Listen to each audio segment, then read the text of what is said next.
Assalamualaikum warahmatullahi wabarakatuh. Perkenalkan, nama saya Diki Bagus Kurniawan dengan nomor NPM 23028111026. Video ini dibuat untuk memenuhi MK Konsep Dasar IPS 1 dengan dosen pengampu Bapak Yudhistira Ahmad, SPD MPD. Baiklah, mari simak pembahasannya. Baiklah, karena materinya panjang dan juga banyak, jadinya saya akan menggabungkan agar sedikit lebih ringkas.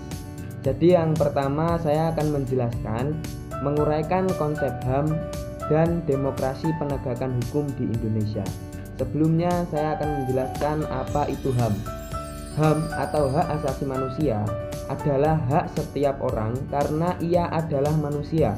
Hak yang dimaksud setara bagi setiap orang, tidak dapat dicabut, dan bersifat universal atau menyeluruh bagi masyarakat Indonesia. Maksudnya universal itu adalah menyeluruh atau merata bagi seluruh rakyat Indonesia. Jadi semua rakyat Indonesia itu mempunyai hak asasi manusia. Terus adapun demokrasi penegakan hukum di Indonesia itu adalah suatu sistem aparatur pemerintah yang bertindak secara terorganisir untuk menegakkan hukum dengan menemukan, menghalangi, memulihkan, atau menghukum orang-orang yang melanggar hukum dan standar hukum yang mengatur keberadaan aparat penegak hukum itu berada. Misalnya, pelanggaran tersebut biasanya sering terjadi ketika di dalam jalan raya atau di lalu lintas. Biasanya banyak sekali pengendara motor yang tidak memenuhi aturan sehingga mereka mendapatkan sanksi dari para penegak hukum atau kepolisian. Misalnya seperti tilang karena mereka tidak memakai, contohnya seperti helm maupun spion. A few moments later.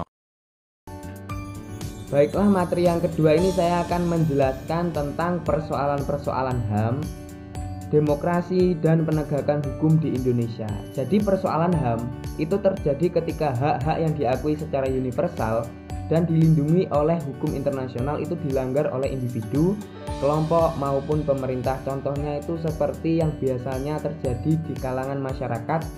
Itu yang pertama saya kasih contoh, penyiksaan dan perlakuan merendahkan martabat atau biasa kita sebut itu sebagai pencemaran nama baik. Terus yang kedua itu ada pelecehan seksual dan kekerasan gender. Biasanya ini sering terjadi di kalangan anak-anak sekolah. Terus yang ketiga itu ada diskriminasi ras, agama, gender, atau kelompok lainnya. Maksud dari diskriminasi itu adalah pengucilan atau bisa jadi kesimpulannya itu yang poin nomor 3 itu bertentangan dengan lambang dari Garuda Pancasila atau yang Bhinneka Tunggal Ika, berbeda-beda tetapi tetap satu jua. Nah, hal tersebut karena mendiskriminasi ras, agama, gender atau kelompok lainnya itu bertentangan sekali dengan yang namanya dasar negara Indonesia. Jadi hal tersebut juga termasuk dari pelanggaran HAM. Terus yang selanjutnya itu ada penegakan hukum di Indonesia. Penegakan hukum di Indonesia itu mencakup 4 pihak. Nah, yang mana masing-masing dari pihak tersebut mempunyai tugasnya tersendiri. Yang pertama itu ada kepolisian, tugasnya memelihara keamanan dan ketertiban di dalam negeri. Yang selanjutnya itu ada kejaksaan, melaksanakan kekuasaan negara di bidang penuntutan. Terus yang ketiga ada kehakiman, tugasnya itu mengadili perkara pidana. Yang keempat itu ada yang namanya advokat atau biasa kita sebut sebagai pengacara. Itu tugasnya memberi nasihat hukum kepada masyarakat. Keempat pihak ini tidak lain tugasnya itu tujuannya hanya untuk meningkatkan ketertiban dan kepastian hukum di dalam masyarakat agar semuanya itu tertib dalam bermasyarakat dan juga bersosial.